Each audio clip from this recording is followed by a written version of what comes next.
Hello students, कैसे आप सभी। आज हम बात करेंगे रेजोनेंस एनर्जी के बारे में। लास्ट वीडियो में मैंने आपको लुईस डॉट स्ट्रक्चर तक पढ़ा दिया था। वैलेंस बॉन्ड थ्योरी स्टार्ट करने से पहले मैं कुछ छोटे छोटे टॉपिक यहाँ फिनिश करना चाहता हूँ। जैसे आपका हो गया रेजोनेंस एनर्जी या रेजोनेंस हाइब्रिड स्ट्रक्चर्स के टॉपिक और फॉर्मल चार्ज। बहुत छोटे टॉपिक हैं, इसलिए इनको फटाफट फिनिश कर लेते हैं।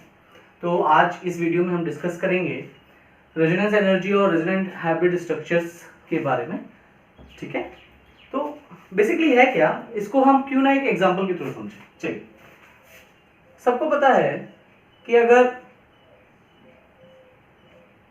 ये स्ट्रक्चर में अगर केवल ऐसे ही बनाओ तो लोग कहेंगे ये 1 पोजीशन में 1, ये 3 और ये 5 साइक्लोहेक्सा 1,3,5 ट्राइन हो जाएगा। लेकिन अगर जो लोग इसको बेंजीन रिंग कहते हैं, वो क्या कहते हैं कि ये 1 हो गया, ये 2 कार्बन, ये 3, ये 4, ये 5 और ये 6। ठीक है, तो अगर मैं इसका एक दूसरा स्ट्रक्चर बनाऊं तो दूसरा स्ट्रक्चर कुछ ऐसा बनता है 1 2 3 4 5 6। नंबरिंग इसलिए लिख रहा हूं बेटा क्योंकि नंबरिंग से पता चलेगा कि पहले डबल बॉन्ड कहाँ था, अब डबल बॉन्ड कहाँ है, ताकि उसके बारे में आपको पता चले कि वाकई में फर्स्ट नंबर कार्बन और सेकंड नंबर कार्बन के बीच में कितने नंबर ऑफ या कितने क्या बॉन्ड ऑर्डर है। अगर हम बात करें क्या बॉन्ड ऑर्डर है, पहले इस बेंजीन रिंग अगर मैं इसको कंसीडर कर लेता हूं तो बेंजीन रिंग बता दूं कि सिग्मा बेटा जो होते हैं वो आपके 6 और 6 12 होते हैं और पाई जो होते हैं वो 3 होते हैं। 6 आपको दिख रहे होंगे, ठीक है, और जो नहीं दिख रहा है 6 वो केवल हाइड्रोजन्स के लिए है। तो ये चीज बेंजीन रिंग के अंदर क्या हुआ कि पहले जो डबल बॉन्ड 1 और 2 के बीच में था वो सेकंड स्ट्रक्चर के अंदर, second structure of benzene ring के अंदर 1 और 2 के बीच में सिंगल बॉन्ड हो गया, 2 और 3 के बीच में डबल बॉन्ड हो गया। ये दोनों ही बेंजीन रिंग के रियल स्ट्रक्चर नहीं है। बेंजीन रिंग का रियल स्ट्रक्चर होता है बेटा ये डीलोकलाइज्ड इलेक्ट्रॉन, ऐसे दिखाते हैं डीलोकलाइजेशन। ठीक है, ये रेजोनेंस हाइब्रिड कहलाता है। जो रियल स्ट्रक्चर होता है वो रेजोनेंस हाइब्रिड स्ट्रक्चर कहलाता है। यानी कुछ ऐसे कंपाउंड्स होते हैं जिनका रियल स्ट्रक्चर, या अगर मैं बात करूं कि जिनके कंपाउंड को शो करने के लिए आपका एक स्ट्रक्चर सफिशिएंट नहीं होता है, आपको उसके सारे स्ट्रक्चर ड्रॉ करने पड़ेंगे और लास्ट में एक स्ट्रक्चर निकल के आता है जो कि हाइब्रिड स्ट्रक्चर होता है उस कंपाउंड्स का, जो कि उसका रियल स्ट्रक्चर होता है। ठीक है, अब कुछ कंपाउंड्स को थ्योरेटिकली देखा गया कि इसकी एनर्जी निकाली। आपको पता है कि केमिस्ट्री के अंदर हम एनर्जी चेक करते हैं। जिस कंपाउंड की जनरली एनर्जी कम होती है वो ज़्यादा स्टेबल होता है, जिसकी ज़्यादा होती है वो कम स्टेबल होता है। ठीक है, तो देखा गया कि कुछ कंपाउंड्स की एनर्जी हमने कैलकुलेट करी थ्योरेटिकली, तो देखा कि उसकी एनर्जी थ्योरेटिकली ज़्यादा आ रही थी और एक्सपेरिमेंटली कम आ रही थी। यानी देखा गया कि उसके अंदर कुछ ना कुछ चेंजमेंट है, पहला पॉइंट। दूसरा पॉइंट ये भी देखा गया कि जिस बॉन्ड को मैं पहले सोच रहा था कि यहाँ पे डबल बॉन्ड है, वो बॉन्ड के अंदर डबल बॉन्ड यानी बॉन्ड ऑर्डर जो देखा गया उसमें बॉन्ड ऑर्डर तो था वो कंप्लीटली 2 बॉन्ड, यानी कंप्लीट 2 भी नहीं था ना ही 1 था, यानी 1 और 2 के बीच में उसका बॉन्ड ऑर्डर आ रहा था। तो क्या ऐसा भी हो सकता है कि कोई आधा बॉन्ड बना है? ऐसा तो नहीं हो सकता, यानी कुछ ना कुछ चीजें इसके अंदर एग्जिस्ट कर रही होगी। ठीक है, तो उसी को लोगों ने डिटेक्ट किया और कहा कि कुछ कंडीशंस होती हैं जिसकी वजह से रेजोनेंस होता है। तो रेजोनेंस होने के लिए कंपाउंड के अंदर कॉन्जुगेशन होना जरूरी है, और कॉन्जुगेशन मैं आपको ऑलरेडी डिस्कस कर चुका हूं। टोटल मेजर्स के अंदर कितने टाइप के कॉन्जुगेशन होते हैं, मैंने 5 टाइप्स वहां डिस्कस किए हैं। 4 मेजर होता है, जिसमें से ये कॉन्जुगेशन जो ऑलरेडी लिखा हुआ है ये ऑलरेडी वहां पे मैं डिस्कस कर चुका हूं। तो अगर किसी को कॉन्जुगेशन के बारे में इंफॉर्मेशन चाहिए तो ऊपर दिए हुए लिंक में क्लिक करके वहां से कॉन्जुगेशन की इंफॉर्मेशन ले सकता है। तो हम डिस्कस कर रहे थे कि कुछ कंपाउंड ऐसे थे जिसमें कॉन्जुगेशन होने की वजह से रेजोनेंस होने लगा, और रेजोनेंस होने की वजह से उस कंपाउंड की एनर्जी लो हो गई, और लो होने की वजह से कंपाउंड ज्यादा स्टेबल हो गया, और ज्यादा स्टेबल होने की वजह से उसकी एक्सपेरिमेंटल एनर्जी जो थी थ्योरेटिकल एनर्जी से कम आ गई। ठीक, लेकिन रेजोनेंस ऐसा नहीं कि हमेशा लोअर एनर्जी करता है। मैं आपको हिंट दे देता हूं, मैं केवल नाम लूंगा, जब मुझे डिस्कस करना है एरोमेटिक एंटी एरोमेटिक कंपाउंड तो मैं वहां इस चीज को डिस्कस करूंगा। एरोमेटिक कंपाउंड्स के अंदर क्या होता है, या अगर हम मोस्टली बात कर लें तो गलत नहीं होगा। मोस्टली क्या होता है कि अगर किसी के अंदर कॉन्जुगेशन, किसी कंपाउंड के अंदर कॉन्जुगेशन होता है तो स्टेबिलिटी होती है, एक्सेप्ट एंटी एरोमेटिक कंपाउंड्स। अगर एंटी एरोमेटिक कंपाउंड जो होता है उसके अंदर रेजोनेंस होने से अनस्टेबल होता है कंपाउंड, तो ये चीज आप ध्यान रखिएगा। तो यहाँ पे हम लोग कॉन्जुगेशन के बारे में तो थोड़ा बहुत मैंने हिंट दे दिया, क्योंकि मैं कॉन्जुगेशन के बारे में ऑलरेडी आपको बता चुका हूँ।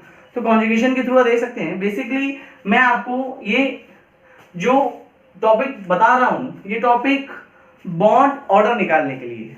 अगर आप फर्स्ट स्ट्रक्चर को देखेंगे तो आप कह देंगे 1 और 2 कार्बन के बीच में बॉन्ड ऑर्डर 2 है, और जब यहां देखेंगे स्ट्रक्चर अगर ऐसे बनाएंगे तो 1 और 2 के बीच में बॉन्ड ऑर्डर आप कहेंगे 1 है, लेकिन ये दोनों नहीं होता है, दोनों के बीच वाला होता है, यानी 1.5 समथिंग होता है। ठीक है, तो ना ही 2 होता है ना ही 1 होता है, 1.5 होता है। ये कैसे होता है वो हम डिस्कस करेंगे इस वीडियो के अंदर। ठीक है, तो कुछ ऐसे कंपाउंड्स होते हैं जिसके हम केवल एक स्ट्रक्चर बना के उसके रियल स्ट्रक्चर के बारे में नहीं जान सकते। उस कंपाउंड्स को हम ऐसे डील करते हैं और उनके बारे में हम देखते हैं क्या उसके अंदर रेजोनेंस हो रहा है या नहीं, उसके अंदर कॉन्जुगेशन हो रहा है या नहीं, तो उसके बारे में हम डील करते हैं। तो फिर हम उससे उसका बॉन्ड ऑर्डर निकालते हैं। तो आज हम बॉन्ड ऑर्डर निकालना सीखेंगे कुछ ऐसे कंपाउंड्स का जिसके अंदर रेजोनेंस होता है due to existence of conjugation.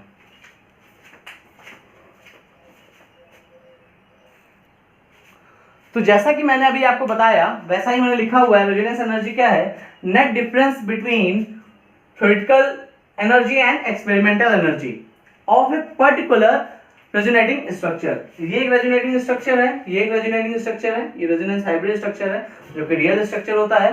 ठीक है, इसको कॉन्जुगेट स्ट्रक्चर्स भी कह देते हैं। ये चीज आप ध्यान रखिएगा। ठीक है, तो ये हो गया रेजोनेंस एनर्जी के बारे में। अब हम बात करते हैं बॉन्ड ऑर्डर निकालने के बारे में।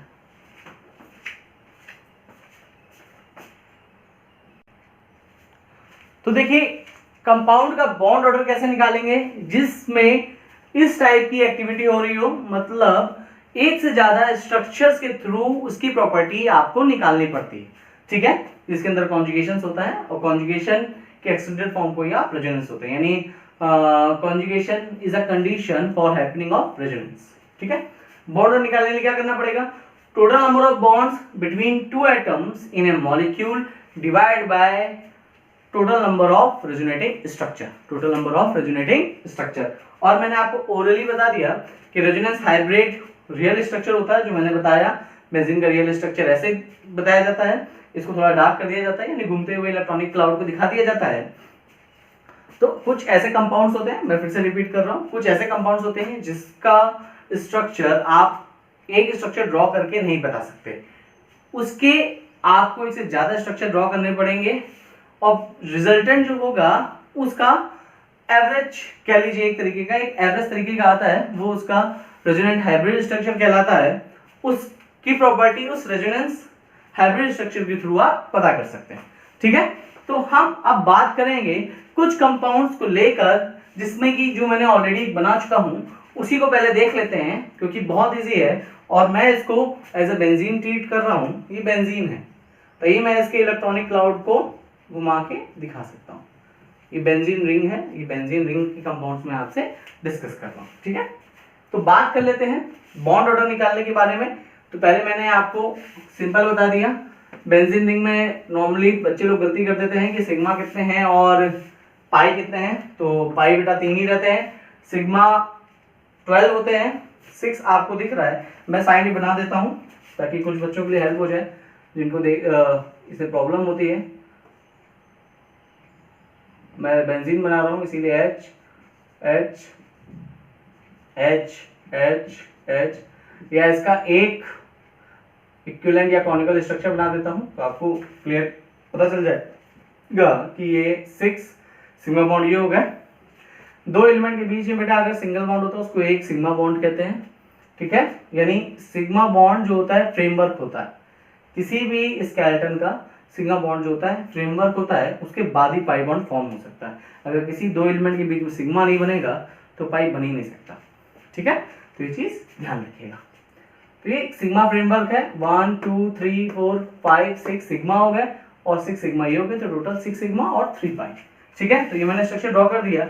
अब मैं बात कर रहा हूं बॉन्ड निकालने की, तो उन्होंने कहा किसी दो के बीच में आप देख लीजिए, तो कॉन्जुगेशन है, यहाँ पे कॉन्जुगेशन में रिपीट कर देता हूं, double single double single double single double conjugation है, ब्रेक नहीं है, कहीं पे भी कॉन्जुगेशन हो रहा है। तो किसी दो एटम के बीच में हम देख लेते हैं, जैसा आगे अभी मैंने फॉर्मूला लिखा था कि दो एटम के बीच में आप देख लीजिए कितने नंबर ऑफ बॉन्ड्स फॉर्म हो रहे हैं। तो आप इसमें देखिए, मैं 1 2 ले लेता हूं, आप 2 3 ले लीजिए, आपकी मर्जी। मैं केवल 1 2 ले लेता हूं इसमें भी और इसमें भी 1 2। ऐसा नहीं बेटा कि इसमें 1 2 लेंगे तो इसमें 2 3 लेंगे, ऐसा नहीं करेंगे। अगर आप इसमें 1 2 ले रहे हैं तो इसमें भी आपको 1 2 लेना पड़ेगा, अगर इसमें 2 3 ले रहे हैं तो इसमें भी आपको 2 3 लेना पड़ेगा, ठीक है। वो तो आपका रियल स्ट्रक्चर है, ठीक है। तो बॉन्ड निकालने के लिए पहले देखिए 1 2 में कितने बॉन्ड है बेटा, 1 2 में कितने बॉन्ड, 2। तो मैंने यहाँ पे 2 लिख दिया, यहाँ मैं 2 लिख देता हूँ 2। और इस वाले स्ट्रक्चर के अंदर कितने बॉन्ड है, 1, तो +1 लिख देता हूँ। क्या और तीसरा स्ट्रक्चर आप ड्रॉ कर सकते हैं, क्या और तीसरा स्ट्रक्चर आप ड्रॉ कर सकते हैं, नहीं। अगर नहीं ड्रॉ कर सकते तो टोटल नंबर ऑफ स्ट्रक्चर कितने हो गए, 2। तो बॉन्ड ऑर्डर कार्बन और कार्बन के बीच में आ गया 1.5।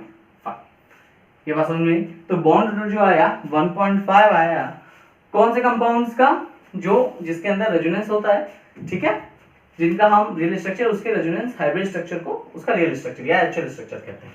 चलिए कुछ इनऑर्गेनिक कंपाउंड्स ले लेते हैं, ठीक है। उसे देख लेते हैं, जैसे कार्बोनेट आयन CO3 2 नेगेटिव। इसमें बहुत सारी दिक्कत होती है, क्योंकि जब आप इनऑर्गेनिक में 11th का बच्चा या 10th का बच्चा इस चीज को पढ़ता है कॉम्पिटिशन के लिए, तो उनको ये कॉन्जुगेशन के बारे में इंफॉर्मेशन नहीं होता, ठीक है। तो ये चीज मैंने ऑलरेडी डिस्कस कर दी है ऑर्गेनिक के अंदर, इसीलिए मैं बता रहा हूँ। अगर आपको नॉर्मली जैसे मैंने समझाया वैसे करेंगे तो भी आराम से हो सकता है। देखिए कैसे, C double bond O negative और O नेगेटिव, ये 2 नेगेटिव चार्ज यहाँ आ गए। आपकी मर्जी ऊपर वाले रख लीजिए, मुझे कोई दिक्कत नहीं।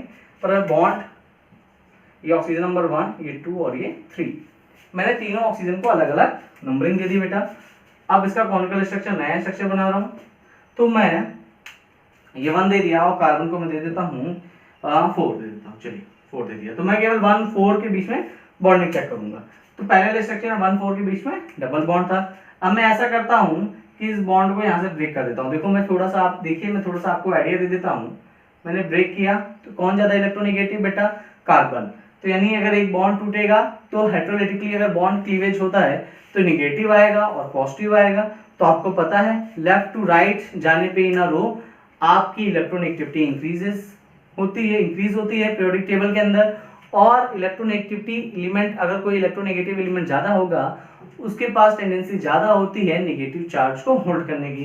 तो कार्बन और ऑक्सीजन में कौन ज्यादा इलेक्ट्रोनेगेटिव, राइट, ऑक्सीजन है बेटा। ऑक्सीजन इलेक्ट्रोनेगेटिव ज्यादा होने की वजह से हम बात करेंगे इसके ऊपर नेगेटिव चार्ज आ जाएगा और इसके ऊपर पॉजिटिव चार्ज आ जाएगा, ठीक है। मैं इसी में कर रहा हूँ क्योंकि आगे मुझे नेक्स्ट स्ट्रक्चर बताना है। आप ये वाला नेगेटिव ये वाला पॉजिटिव बॉन्ड बना सकते हैं, और ये वाला नेगेटिव और ये वाला पॉजिटिव बॉन्ड बना लेंगे तो डबल बॉन्ड कहाँ शिफ्ट हो जाएगा बेटा, यहाँ पे आ जाएगा। मैं दोबारा वही स्ट्रक्चर बना देता हूँ, ठीक है। डबल बॉन्ड यहाँ शिफ्ट हो जाएगा, समझाने के लिए मैंने बना दिया था आपके लिए। डबल बॉन्ड यहाँ शिफ्ट हो गया, यहाँ नेगेटिव चार्ज आ गया, यहाँ पे O आ गया, यहाँ पे O नेगेटिव आ गया, ठीक है। आप फिर से देख लीजिए, नंबरिंग कर देते हैं जैसे मैंने नंबरिंग उसमें की। मैं बेटा 1 4 को देख रहा हूँ, आपकी मर्जी है। 2 4 को देख लीजिए, आपकी मर्जी। 3 4 को देख लीजिए, सेम आंसर आएगा, ठीक है। 2 हो गया और ये आपका 3 हो गया। क्या अभी भी चेंजमेंट हो सकता है? अभी भी और देख सकते हैं कि डबल बॉन्ड यहाँ भी आ गया, डबल बॉन्ड यहाँ भी आ गया, लेकिन डबल बॉन्ड यहाँ भी आ सकता है, वो मैंने स्ट्रक्चर नहीं बनाया। मतलब इसका एक और इक्विवेलेंट स्ट्रक्चर या कॉनिकल स्ट्रक्चर बनेगा या रेजोनेंस स्ट्रक्चर, रेजोनेटिंग स्ट्रक्चर बनेगा। तो C डबल बॉन्ड, अब की बार जैसे मैंने उधर ब्रेक किया उधर इधर कर लीजिएगा। यहाँ पे O नेगेटिव, यहाँ पे O नेगेटिव। अभी देखिए मैंने एक सिंपल sp2 इधर के बनाया है, ट्रायंगोनल प्लेनर कंपाउंड होता है ये, मैंने इसको बनाया और इस कार्बन का हाइब्रिडेशन होता है बेटा sp2। ये सब डिस्कस करेंगे जब हम पढ़ेंगे वेस्पर थ्योरी, जिसमें स्ट्रक्चर के बारे में पढ़ेंगे। उससे पहले हम जैसे वीबीटी पढ़ेंगे तो कुछ चीजें आपको हाइब्रिडेशन निकालना मैं सिखा दूंगा। चलिए आगे चलते हैं, पॉइंट पे आते हैं। मुझे स्ट्रक्चर जो मैंने बनाया है ऐसा ही आपको बनाना है, ताकि बाद में आपको पता चले ये आखिर ऐसा बनता क्यों है। ठीक है, मेरे वीडियो को वॉच करते रहिए, बहुत कुछ सीख जाएंगे आप। ठीक है, 1 4 2 3। अब कोई नया स्ट्रक्चर बना सकते हैं आप, कोई दूसरा स्ट्रक्चर। देखिए मैं सिग्मा फ्रेमवर्क को नहीं तोड़ रहा हूं, कभी भी सिग्मा बॉन्ड ब्रेक नहीं होता है जब भी आप रेजोनेटिंग स्ट्रक्चर बनाते हैं। सिग्मा फ्रेमवर्क नहीं तोड़ रहा हूं, केवल पाई बॉन्ड की इलेक्ट्रॉनिक क्लाउड घुमा रहा हूं। ये चीज ध्यान रखिएगा, इसमें मैंने सिग्मा फ्रेमवर्क नहीं तोड़ा है, सिर्फ पाई बॉन्ड की इलेक्ट्रॉनिक क्लाउड घुमाए हैं, तो ये चीज ध्यान रखिएगा। अब यही हो सकता है, अब मैं केवल 1-4 को देखने के लिए कहा था, 1-4 को मैं देख रहा हूं, तो मैं अगर इसके अंदर बॉन्ड ऑर्डर निकाल देता हूं कार्बन ऑक्सीजन के बीच, तो बॉन्ड ऑर्डर कितना आएगा? पहले वाले में 2 थे बॉन्ड, इस वाले में 1 है, इस वाले में 1 है, टोटल हो गए कितने बेटा? 4। डिवाइड बाय कितने रेजोनेटिंग स्ट्रक्चर हैं? एक स्ट्रक्चर है 3, तो कितना आ जाएगा नियर अबाउट? डिवाइड कर देंगे 1.33 समथिंग, ये आंसर आ जाएगा। मतलब कार्बन और ऑक्सीजन के बीच में कितना बॉन्ड ऑर्डर है? कार्बन ऑक्सीजन के बीच में कितना बॉन्ड ऑर्डर है? 1.33, ना 2 ना 1 बीच में। ठीक है, तो ये चीज ध्यान रखिएगा, ये चीज पूछी भी जा चुकी है। ठीक है, ये चीज ध्यान रखिएगा। अब आगे बात करते हैं, ये 2 मैंने कंपाउंड्स आपको बता दिए इसके अंदर। अब एक कंपाउंड और देख लेते हैं, चलिए थोड़ा सा एक डिफिकल्ट कंपाउंड और देख लेते हैं। PO4 3 नेगेटिव होता है। ठीक है, समझ में आ रही बात? PO4 3 negative, clear? जिन बच्चों को आ गया हो वो वीडियो कहीं पॉज करके इसके स्ट्रक्चर खुद ड्रॉ कीजिए। अगर आप सीख गए हैं कि कैसे करना है, पहले इसका स्ट्रक्चर बनाइए। देखिए पाई बॉन्ड कहाँ पे आ रहा है, किसी भी एलिमेंट के बीच में, 2 एलिमेंट के बीच में अगर एक से ज्यादा बॉन्ड है तो एक को छोड़ के जो नेक्स्ट बॉन्ड है वो पाई कहलाएगा। अगर 2 बॉन्ड है तो 1 सिग्मा 1 पाई, 3 बॉन्ड है 2 एलिमेंट के बीच में तो 1 सिग्मा 2 पाई, 2 एलिमेंट के बीच में अगर 4 बॉन्ड है, जो कि बहुत रेयर केस है, Re2Cl का होल 2 नेगेटिव के अंदर होता है, जो कि पर रेनेट आयन से बनता है। ReO4 जैसे आपका पर रेनेट आयन, पर मैग्नेट आयन होता है MnO4 नेगेटिव, ऐसे ही पर रेनेट आयन होता है ReO4 नेगेटिव, जिसमें H3PO2 की रिएक्शन कराते हैं, HCl की प्रेजेंस में हीट करते हैं तो आपको पर रेनेट आयन मिलता है। तो उसकी बहुत अच्छी केमिस्ट्री है, लेकिन सिलेबस में नहीं है तो वो मैं डील नहीं कराऊंगा यहाँ पे। ठीक है, और वो बहुत ही ज़्यादा डेप्थ में, यानी अगर मैं बात करूँ सिलेबस में ना होने की तो कुछ एक्स्ट्रा बातों में भी वो लाई नहीं कर पाएगी। तो कभी अगर कुछ और ज़्यादा डेप्थ में गए तो उसको जरूर कहीं ना कहीं हम डील करेंगे। लेकिन जिन बच्चों को एक्स्ट्रा ज्ञान जानना है, ज्ञान की बातें जानना है, प्लीज़ उसको देखिएगा। अगर आपको केवल कोर्स के लिए पढ़ना है तो वहीं पे उसको स्किप करके पार्ट को आगे चल जाइएगा। ठीक है, आगे पढ़ते हैं।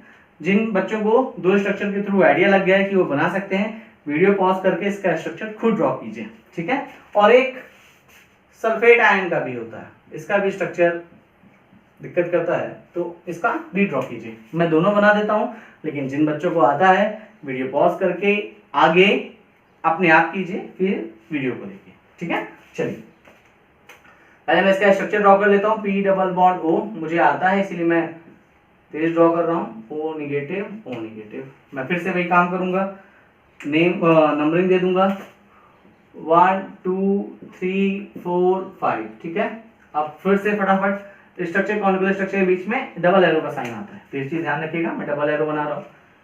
ठीक है, मुझे नीचे वाला साइड ड्रॉ करना पड़ सकता है क्योंकि इतने में शायद आएगा नहीं। O नेगेटिव हो गया, यहाँ डबल बॉन्ड लगा दिया, यहाँ पे O नेगेटिव हो गया, यहाँ पे O नेगेटिव हो गया। ठीक है, तो ये चीज ध्यान रखिएगा। अब क्या होगा बेटा, यहाँ 1, यहाँ 2, यहाँ 3, यहाँ 4, यहाँ 5। क्या अभी और बन सकता है? बिल्कुल बन सकता है, और बना के देखते हैं और कितने बन सकते हैं। और P डबल बॉन्ड O नहीं, एक डबल बॉन्ड वाला O हो गया है। अब 2 5 के बीच में बना, मैं 2 4 के बीच में बना देता हूँ। 2 4 के बीच में बना दिया, O निगेटिव हो गया, O निगेटिव हो गया, O निगेटिव हो गया। फिर से वही स्ट्रक्चर की नंबरिंग कर देते हैं फटाफट, 1 2 5 4 3, ठीक है। तो ये हो गया आपका 3। क्या अभी भी और बन सकता है? क्या अभी भी कोई ऐसा स्ट्रक्चर? सल्फेट आयन में मैंने अभी हटा दी क्योंकि स्पेस कम था, आगे भी उसको भी देखेंगे, ठीक है। ये हो गया थर्ड। कॉनिकल स्ट्रक्चर का साइन बनाना पड़ेगा, तो जगह नहीं थी इसलिए नहीं बना पाया। अब मैं किसके बीच में बनाऊंगा? 3 के बीच में सिंगल बॉन्ड, डबल बॉन्ड नहीं आया है, तो डबल बॉन्ड O P इधर, O निगेटिव यहाँ, सिंगल बॉन्ड O PO4, ये हो गया आपका PO4 3 निगेटिव। अब ये 1 था, ये 2 था, ये 5 था, ये 4 था, ये 3 था। आप क्या और आगे बना सकते हो? आप जरा गौर से देखिए, क्या आप और स्ट्रक्चर ड्रॉ कर सकते हैं? जरा गौर से देखिए, बना सकते हैं कि नहीं? ठीक है, तो यानी अब मैं इसके आगे ड्रॉ नहीं कर सकता, तो आप सीधे हम बॉन्ड ऑर्डर लिख देंगे। मैं 1 2 हमेशा प्रेफर कर लेता हूँ, आपको मर्जी हो जिसको भी कर लो। फॉस्फोरस से ऑक्सीजन का ऐसा नहीं कि ऑक्सीजन ऑक्सीजन का बॉन्ड बना दिए, क्योंकि बॉन्ड ही नहीं है बेटा, फॉस्फोरस से सब कनेक्टेड है, तो फॉस्फोरस और ऑक्सीजन कोई भी ले, लेकिन एक ही लेना। ऐसा नहीं कि 1 2 वाला ले लिया फिर इसका मन हुआ या 1 2 नहीं 4 2 ले लेते हैं, ऐसा नहीं कीजिएगा। 1 2 वाला लेके चल रहे हैं तो 1 2 वाला ही कांस्टेंट रखिएगा। तो पहले वाले में 1 2 के बीच में कितने बॉन्ड? 2, दूसरे वाले में 1, तीसरे वाले में 1, चौथे वाले में 1, डिवाइड बाय कितने नंबर ओरिजिनेटिंग स्ट्रक्चर हो गया बेटा? 4, 1 2 3 4। तो इसमें देख लीजिए कितने आ गए आपके बेटा? 2 5 बाय 4, तो बॉन्ड कितना आएगा? 1.5 समथिंग, ठीक है, 1.5 समथिंग। 2 3 4 5, 5 divide by 4, 4 4। हाँ ठीक है, बिल्कुल सही है। तो यहाँ से आप देख सकते हैं। अब रियल स्ट्रक्चर क्या होगा बेटा? रियल स्ट्रक्चर आप खुद ड्रॉ कर सकते हो, कुछ नहीं करना होता है। ओ बना दो और सिर्फ डॉटेड लाइन बना दो, क्योंकि इलेक्ट्रॉन घूमता रहता है। कितने नेगेटिव चार्ज है बेटा? कितने नेगेटिव चार्ज है बेटा? 3। कितने ऑक्सीजन पे घूम रहे हैं? 4, ठीक है। कितने नेगेटिव चार्ज? 3। कितने ऑक्सीजन पे घूम रहे हैं? 4। तो कुछ नहीं, सब पे चार्ज लगा दो, -3/4, -3/4, -3/4, -3/4, ठीक है। सब पे इलेक्ट्रॉन क्लाउड घूम रहा है, तो ये आपका रियल स्ट्रक्चर हो गया। और मैंने सिग्मा फ्रेमवर्क को टच नहीं किया है, केवल पाई बॉन्ड घूमता है, ठीक है, तो पाई बॉन्ड ही टच करवाया। तो ये चीज जिन बच्चों का सही है उनको थम्स अप, जिन्होंने नहीं किया कोई बात नहीं बेटा। नेक्स्ट स्ट्रक्चर मैं बना रहा हूँ सल्फेट आयन का, इसको देखिए और सल्फेट आयन फिर आप ड्रॉ कीजिए, ठीक है। सब बेटा यहीं आके सीखते हैं, सब यहीं आके सीखते हैं, कोई बचपन में सीख के नहीं आया। मेहनत करोगे आप भी तो आप भी पढ़ सकते हो। पढ़ो ऐसा कि दूसरे को पढ़ा पाओ, पढ़ो ऐसा कि दूसरे को पढ़ा पाओ, यानी अगर दूसरा सामने वाला आपसे क्वेश्चन करे तो उसके हर क्वेश्चन का आंसर आपके पास हो, ऐसा पढ़ना चाहिए। तो ये चीज़ आप हमेशा ध्यान रखिएगा। अगर आप पढ़ेंगे तो आपको हमेशा आएगा, और अगर आप पढ़ेंगे आप लड़ेंगे तो आप जीतेंगे भी, ठीक है। तो एक शायरी याद आ रही है तो आपसे डिस्कस कर लेता हूँ। गिरते हैं घुड़सवार ही मैदान जंग में, वो क्या खाक गिरेंगे जो चलते हैं घुटनों के बल। पता नहीं किसने लिखी है पर मुझे बहुत अच्छी लगती है, ठीक है। अब हम बात करते हैं, चलिए, सल्फेट आयन की। जिन्होंने बना लिया वो अच्छी बात है, जिनको नहीं आता वो देख लीजिए, और जो खुद करना चाहते हैं खुद कर लीजिए। मैं डायरेक्ट इसका स्ट्रक्चर बना रहा हूँ। व्हाइट बोर्ड मेरा 2D है, इसलिए 2D स्ट्रक्चर बना रहा हूँ, ठीक है। चीज ध्यान रखिएगा, 2D स्ट्रक्चर ड्रॉ कर रहा हूँ, रियल में ऐसा 2D स्ट्रक्चर नहीं होता, ठीक है। तो ये चीज ध्यान रखिएगा। मैं फिर नंबरिंग 1 2 3 4 5 दे देता हूँ, ठीक है। फटाफट करेंगे इसको। अब मैं पहले ही बना लेता हूँ, शायद मैं तो 4 बना लेता हूँ, शायद और हूँ, मुझे भी याद नहीं। S सिंगल बॉन्ड O, जैसे मैंने पहला स्ट्रक्चर बताया था ऐसे ही करना है। डबल बॉन्ड यहाँ पे आ गया O, डबल बॉन्ड यहाँ, O निगेटिव यहाँ, निगेटिव यहाँ। अभी नंबरिंग बाद में दे देंगे एक साथ, ठीक है, या अभी दे देते हैं, चलिए।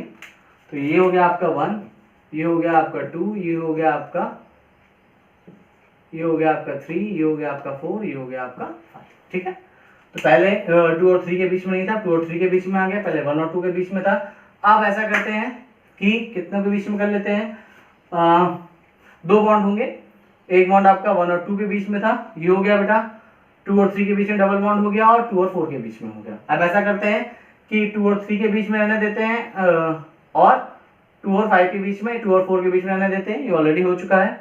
अब इसी बॉन्ड को इधर रोटेट कर देते हैं, तो ये आपका हो जाएगा SO नेगेटिव, O नेगेटिव, ठीक है, डबल बॉन्ड O नेगेटिव, तो यहाँ पे डबल बॉन्ड आ गया। अब नेमिंग करनी है बेटा आपको, नेमिंग करेंगे तो कैसे करेंगे, 1 2 3 4 5, पहले चेक कर लीजिए कंप्लीट है, कंप्लीट है। इसका सल्फर मैक्सिमम 6 बॉन्ड बना सकता है, 6 बॉन्ड बना रखा है, ठीक है। तो ये चीज यहाँ पे कंप्लीट हो गई। अब आगे देखते हैं, पहले वाले में बॉन्ड देखा मैंने, क्या ये स्ट्रक्चर इससे अलग है, बिल्कुल अलग है, क्या ये स्ट्रक्चर इससे अलग है, बिल्कुल अलग है। अब क्या मैं कुछ और नया बना सकता हूँ, मैंने अभी तक देखा कि 2 और 4 के बीच में डबल बॉन्ड हमेशा रहा लास्ट तक, और मैंने एक को चेंज कर दिया। अब मैं 2 और 4 का बॉन्ड चेंज करके देखता हूँ कि मैच करता है कि नहीं। ये डबल बॉन्ड मैंने एज इट इज रहने दिया यहाँ पे, ये डबल बॉन्ड मैंने एज इट इज यहाँ पे रहने दिया, एज डबल बॉन्ड O। यहाँ पे डबल बॉन्ड ला दिया मैंने, अब यहाँ पे O नेगेटिव ला दिया और यहाँ पे मैंने O नेगेटिव ला दिया। मुझे स्ट्रक्चर चेक भी करना है बेटा, ठीक है। तो ये 1 2 3 4 5, क्या कोई ऐसा स्ट्रक्चर है इसमें 1 और 2 के बीच में डबल बॉन्ड हो लेकिन 2 और 4 के बीच में सिंगल बॉन्ड हो। 1 और 2 के बीच में डबल बॉन्ड केवल इसी में है, लेकिन इसमें डबल बॉन्ड है, 1 और 2 के डबल बॉन्ड है नहीं, मतलब कोई भी स्ट्रक्चर सेम इसका नहीं है। तो हम आगे और देखते हैं इसको पढ़ते हुए। S double bond O as it is रहने देता हूँ। अब डबल बॉन्ड O मैंने इधर ला लिया था, अब मैं डबल बॉन्ड O इधर ले लेता हूँ, O नेगेटिव यहाँ ले लिया मैंने, और इसका 1 2 3 4 5, ठीक है। अब कुछ ऐसा बॉन्ड देखिए जिससे 1 और 2 के बीच में डबल बॉन्ड हो लेकिन 2 और 5 के बीच में डबल बॉन्ड हो। केवल ये ऐसा है कि और कोई भी है, केवल एक ही डबल बॉन्ड है जिसके अंदर ये है, लेकिन इसके अंदर डबल बॉन्ड 2 और 4 के बीच में, ना कि 2 और 5 के बीच में, यानी ये भी डिफरेंट है। क्या अभी और स्ट्रक्चर ड्रॉ कर सकते हैं? चलिए हम एक स्ट्रक्चर और ड्रॉ कर लेते हैं। इसके बीच में बना लिया, इसके बीच में ऑलरेडी था, ये टाई हो गया। क्या और स्ट्रक्चर हम ड्रॉ कर सकते हैं कि और स्ट्रक्चर कि 2 और 3 के बीच में डबल बॉन्ड हो जाए और 2 और 5 के बीच में डबल बॉन्ड हो जाए? देखें क्या ये है कि नहीं, ये भी चेक कर लेते हैं बेटा। जब तक निकालते रहोगे तब तक आंसर आता रहेगा, जब निकालना छोड़ दोगे तो आंसर आना बंद हो जाएगा। मेहनत करते जाओगे तो आंसर आता जाएगा, ठीक है। 1 2 3 4 5, ठीक है। तो यहाँ पे हुआ 1 2 3 4 5। अब ऐसा देखिए एलिमेंट जिसमें 2 और 3 के बीच में डबल बॉन्ड हो और 2 और 5 के बीच में डबल बॉन्ड हो। 2 और 3 के डबल बॉन्ड, 2 और 3 के बीच में डबल बॉन्ड तो है लेकिन 2 और 5 के बीच में नहीं, मतलब ये स्ट्रक्चर मैच नहीं कर रहा। 2 और 3 के बीच में डबल बॉन्ड तो है लेकिन 2 और 5 के बीच में नहीं, ये स्ट्रक्चर मैच नहीं कर रहा। इसमें 2 और 5 के बीच में तो है लेकिन 2 और 3 के बीच में नहीं है, तो मैच नहीं कर रहा।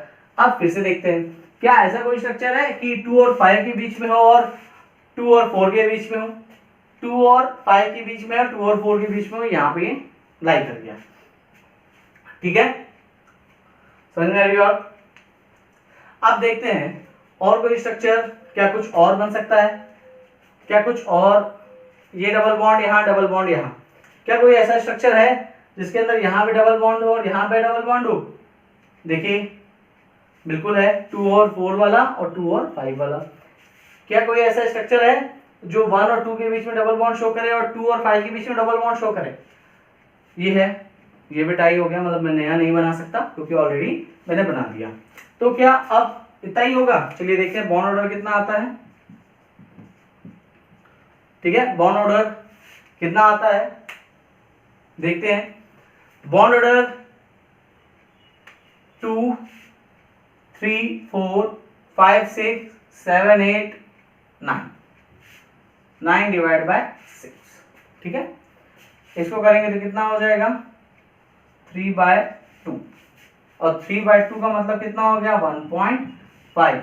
मतलब हर एक सल्फर और ऑक्सीजन के बीच में बॉन्ड ऑर्डर कितना है? 1.5। तो ये चीज ध्यान रखिएगा, ठीक है। बॉन्ड ऑर्डर की इंपॉर्टेंस क्या है? बॉन्ड ऑर्डर आके इंपॉर्टेंट क्यों है?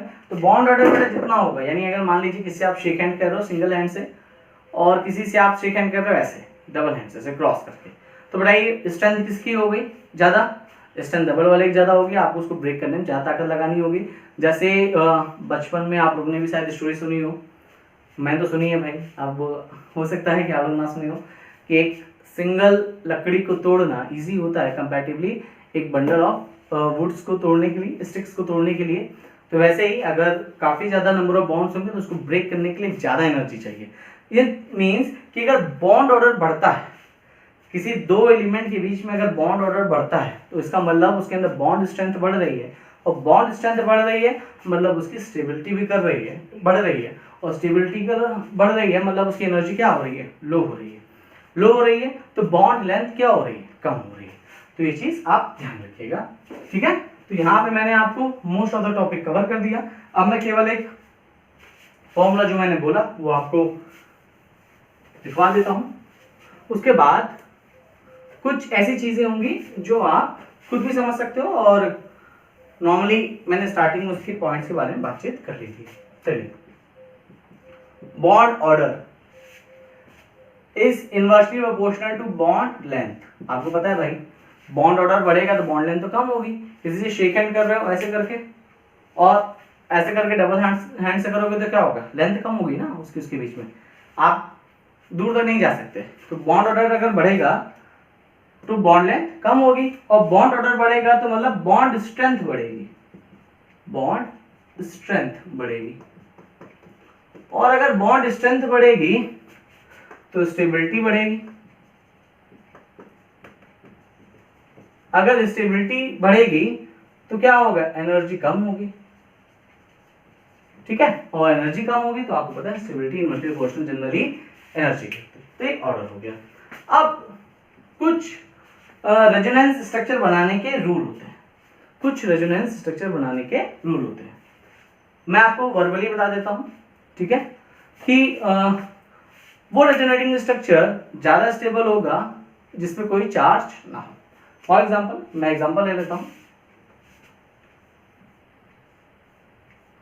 ये वाला resonating structure double single double bond conjugation है, तो रेजोनेंस करेगा, और रेजोनेंस करने के बाद ये कुछ ऐसे भी आ सकता है, पॉजिटिव नेगेटिव।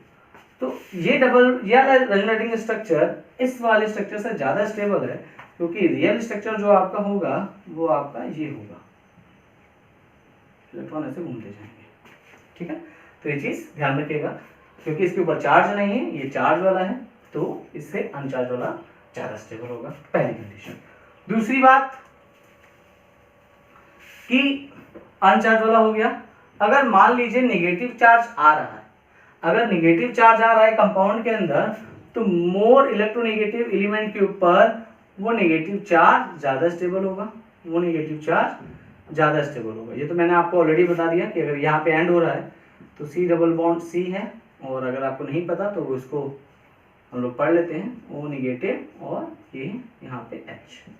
तो ये भी एक कॉन्जुगेशन है, नेगेटिव सिंगल डबल बॉन्ड। तो अगर मैं इसका रेजोनेटिंग स्ट्रक्चर बनाऊंगा बेटा, तो ये आपका बनेगा C single double bond O H H H और नेगेटिव। आप देख रहे हैं यहाँ पे नेगेटिव चार्ज किसके ऊपर है, ऑक्सीजन के ऊपर, और यहाँ पे नेगेटिव चार्ज किसके ऊपर है, कार्बन के ऊपर। दोनों रेजोनेटिंग स्ट्रक्चर है, रियल स्ट्रक्चर दोनों नहीं है। इसका रियल स्ट्रक्चर अगर मैं ड्रॉ करूंगा बेटा, C single C O H, पहले कार्बन की वैलेंसी पूरी कर लेता हूँ, ठीक है, और ये यहाँ पे घूमता रहेगा। और कहाँ पे था नेगेटिव चार्ज, यहाँ पे नेगेटिव चार्ज, तो इसके बीच में नेगेटिव चार्ज, क्योंकि चार्ज स्पीसीज है तो नेगेटिव चार्ज घूमता रहेगा। तो ये चीज आप ध्यान रखिएगा, ठीक है।